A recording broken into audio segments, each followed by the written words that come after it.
Bueno, muchachos, la actividad pasada vimos cómo se hacían las gráficas de las funciones trigonométricas en las hojas milimetradas, que era la actividad que estaba propuesta. Tenían que hacer las funciones de seno, coseno, tangente, cotangente, secante y cosecante.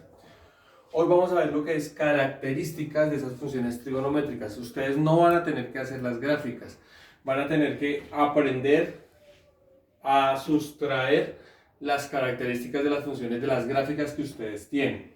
¿Ya? Acá en el tablerito traté de hacer un bosquejo de la función seno. Entonces esta es la gráfica de la función seno.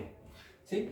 En primer lugar, pues vamos a ver cómo sacamos las características. ¿Listo? Entonces iniciemos. Hablemos del dominio. Vamos a hablar del dominio inicialmente. El dominio de la función seno son todos los números reales. Cuando yo hablo del dominio, estoy hablando del eje de coordenadas X, es decir, todo lo que se extienda hacia allá, todo lo que se extienda hacia la parte negativa. Observemos que acá, y ustedes hicieron sus gráficas de 15 en 15, este eje X en este caso está representando los grados de la función. 15, 30, 45, 60, bueno. No quiere decir que llegue solo hasta 360, yo puedo colocar en la calculadora los grados 370, 380, los grados que quiera. O sea, esto continúa indefinidamente hacia la derecha. De igual manera, indefinidamente hacia la izquierda. ¿Cuál es el dominio de la función seno? Entonces, yo acá voy a hacer un bosqueo. Entonces, este es el pedacito que tenemos dibujado. Ese es el pedacito que está dibujado acá en el tablero. Pero eso no quiere decir que la gráfica de la función solo se represente hasta ahí. Yo puedo, si le sigo dando valores, esto continúa haciendo este mismo recorrido.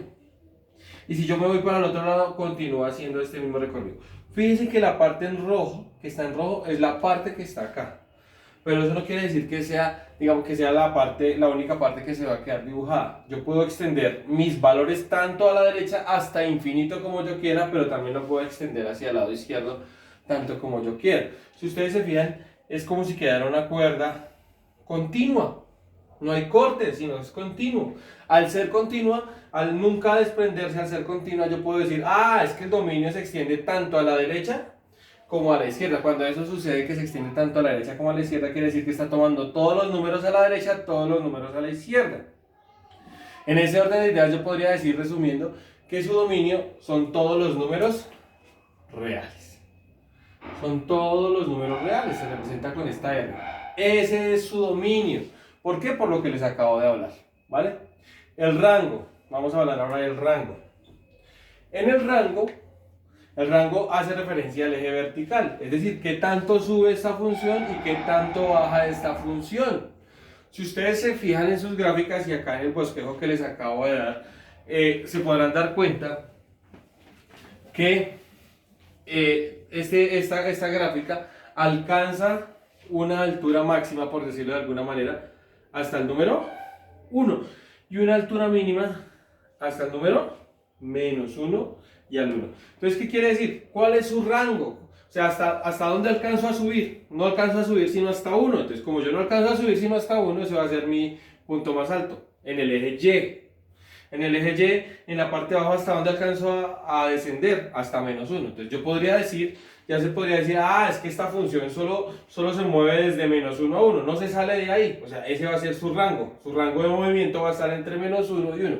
Entonces yo podría decir acá que su rango va a estar desde menos 1 y sube hasta 1. Ese es el movimiento que tiene. Todas las funciones no tienen el mismo rango. ¿Listo? Porque en la tangente sucede otra cosa, que se va hasta infinito y se va hasta abajo hasta menos infinito. Entonces hay que tener todo ese tipo de cosas en cuenta para el análisis. Yo les estoy analizando la función seno. Entonces ahí ya sabemos de dónde salió ese menos 1 y ese 1. Dominio y rango. Periodo. El periodo, a ver muchachos. El periodo es bastante sencillito. Entonces pues vamos a hacer acá el garabatico que yo estaba haciéndoles de que esta es la función seno. ¿Sí? Entonces si yo vuelvo aquí, de acá a acá, ¿cuántos han transcurrido? Es decir, ha transcurrido esta cantidad de grados. ¿Cuántos grados han transcurrido? De 0 a 360. O sea, para que haga este movimiento, transcurren 360 grados. En radianes eso equivaldría a 2pi. O sea que cada 360 grados o cada 2pi radianes se da este mismo movimiento. Entonces, por ejemplo, si yo vuelvo y hago otro movimiento de esos, quiere decir que acá otra vez volvió a transcurrir otros 360 grados. Que si yo llego y hago otro movimiento acá, acá tuvo que haber transcurrido otros 360 grados. Entonces, cada 360 grados va a haber la misma repetición. Otros 360 grados, otra misma repetición. Como se dan esas repeticiones cada 360 grados, yo podría concluir, es periódica, porque el periodo quiere decir es que, digamos que dice, cada cuánto vuelve a hacer el mismo movimiento. En estas gráficas dicen que cada cuánto hace el mismo movimiento, cada 2pi. Cada 2pi o cada 360 grados. Entonces yo lo voy a escribir acá. El periodo de esta función es de 360 grados. O como aparece en los libros y en internet, 2pi radianes. Ese es el periodo de esta función hasta el momento. Bueno, muchachos, también vamos aparte de dominio, rango y periodo, también vamos a analizar si la función es impar, dónde tiene los puntos de corte en el eje X y la variación en los intervalos en este periodo, en el periodo de la función. Entonces miren acá, impar, es muy sencillo.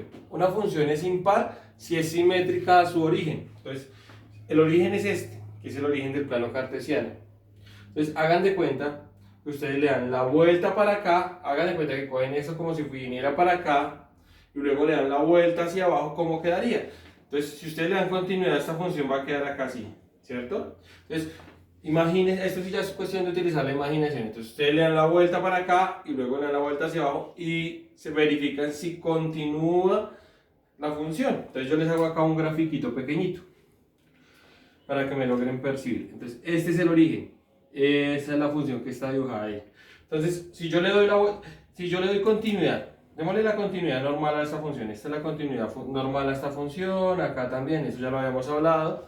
Pero entonces, ¿cómo sabemos si es impar? Para que sea impar, ustedes hacen el siguiente movimiento. Toman esta parte negra, es como si la envolvieran, la doblamos hacia acá. Luego de que la doblamos acá, ese doblez lo volvemos a hacer hacia abajo. Si coinciden luego de hacer esos dobleces con esta otra función que está acá desplegada, la función es impar. Si no coincide de esa manera, la función es par. Eso es lo que tienen que tener en cuenta. Entonces aquí es producto de la imaginación, les repito. Doblamos, bueno, primero que todo damos la continuidad normal de la función, entonces doblamos acá y luego eso lo doblamos hacia abajo. Si coinciden en los luego de dar esos dobleces, por decirlo de alguna manera, la función es impar. Eso quiere decir que es simétrica respecto al origen del plano cartesiano. ¿Listo? Eso es lo que quiere decir cuando decimos, entonces, si ustedes se dan cuenta, doblo para acá, doblo hacia abajo, sigue coincidiendo. Por lo tanto, la función seno es impar, porque es simétrica al origen. ¿Listo? Entonces, esta función es impar e impar. Las que no coinciden de esa manera son pares.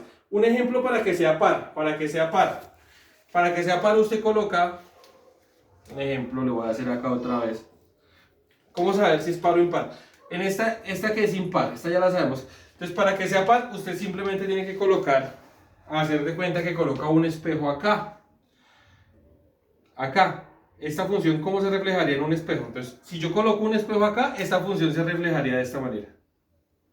Si ustedes se dan cuenta, si yo colocara un espejo acá, esto se reflejaría de esta manera. Las funciones pares, al colocar un espejo acá, dan continuidad a la función. O sea, aquí ustedes se dan cuenta que no le dio continuidad porque esta función iba para acá, luego para acá. Entonces quedó al contrario. Por esa razón esta función no es par, sino es impar. Esa es el hecho de colocar el espejo es para las funciones pares que continúen. ¿Listo? Esa es la forma de hacerlo. Cortes en el eje X. En el eje X, ¿dónde corta? Mire, este es el eje X. Acá hay un corte. Acá hay un corte. Acá hay un corte. En este pedacito es muy sencillo darse cuenta. Corto en 0, corto en 180, corto en 360. O sea que cada cuánto está cortando. Aquí, cada 180. Y aquí 180 más 180, 360. O sea que está cortando cada 180 grados. Si ustedes hacen esto, yo vuelvo y lo hago. Lo dibujo y lo dibujo y lo dibujo para que me lo entiendan. Mire, estos puntos de corte se van a dar cada 180 grados, cada 180 grados, ¿listo? Entonces, cada 180 grados es el punto de corte, cada 180 grados. ¿Sí? Son todos los, o podríamos decir, todos los múltiplos de 180. Yo podría decir 180n. Son todos los múltiplos. Con esta formulita yo hallo todos los puntos de corte. Por lo menos acá el 360, 180 por 2. El otro punto de corte, 180 por 3. El otro punto de corte, 180 por 4. Si me devuelvo, 180 por 0, 180 por menos 1, 180 por menos 2, 180 por menos 3. Con esta formulita yo podría encontrar todos los puntos de corte. Pero lo que tienen que saber ustedes es que cada 180 grados se está realizando los cortes en el eje X de esa función. ¿Ya? Y la variación de intervalos, a ver. Solo vamos a hacer la variación de intervalos en esta funcioncita. Aquí vamos a hablar de creciente y decreciente. ¿Cómo sabemos dónde crece y cómo sabemos dónde decrece? Es lo único que ustedes tienen que saber. Es bastante sencillito, miren. Bueno, muchachos, ahora vamos a ver los intervalos de la variación de los intervalos. Aquí vamos a ver lo de si crece o decrece o qué pasa con eso. Solo en este pedacito, en el intervalo del periodo, vamos a ver. Que necesitamos saber cuándo crece. Miren. Una función es creciente hacia medida que yo me mueva a la derecha, también sube. O sea, para que sea creciente tiene que ser que yo me mueva a la derecha, es decir, al eje positivo de las X, pero al mismo tiempo también me mueva en el eje positivo de las Y, que es hacia arriba. O sea, crece cuando voy a la derecha y voy hacia arriba. Es la única forma de que crece. Si hay otro movimiento diferente a eso, quiere decir que decrece la función. En este momento, si ustedes se dan cuenta, este pedacito, mire, este que voy a señalar acá, esto de acá, este pedacito es creciente, porque crece. ¿Por qué crece? Porque me estoy moviendo hacia la derecha y a su vez va subiendo. ¿Sí se dan cuenta? Este otro pedacito, a ver, aquí vamos si ustedes se ven, acá iríamos en 90 grados. ¿Yo qué podría concluir? Que en el intervalo de 0 a 90 grados crece la función. ¿Listo? Vamos ahora en el otro pedacito. Aquí de 90 a 180. Entonces miren, comencé a moverme hacia abajo. Hasta acá. Me comencé a mover hacia abajo, miren. Me estoy moviendo hacia abajo. Estoy moviéndome hacia la derecha, pero en este momento me estoy moviendo hacia abajo. Entonces vuelvo y le repito, para que sea creciente tiene que moverse hacia la derecha y subir. En este caso me muevo hacia la derecha y voy hacia abajo. Como no estoy subiendo y moviéndome a la derecha, entonces este intervalo decrece. Decrece. Entonces acá yo diría que de 90 hasta 180 el intervalo decrece. Y si yo continúo acá, mira, hasta 270 acá en el otro intervalo, ¿qué pasa? Uno con otro color. En este momento, este otro intervalo, ¿qué pasa? Me sigo moviendo a la derecha, pero sigue descendiendo, o sea que también decrece. Entonces yo podría decir acá que de 180 a 270 el intervalo también decrece.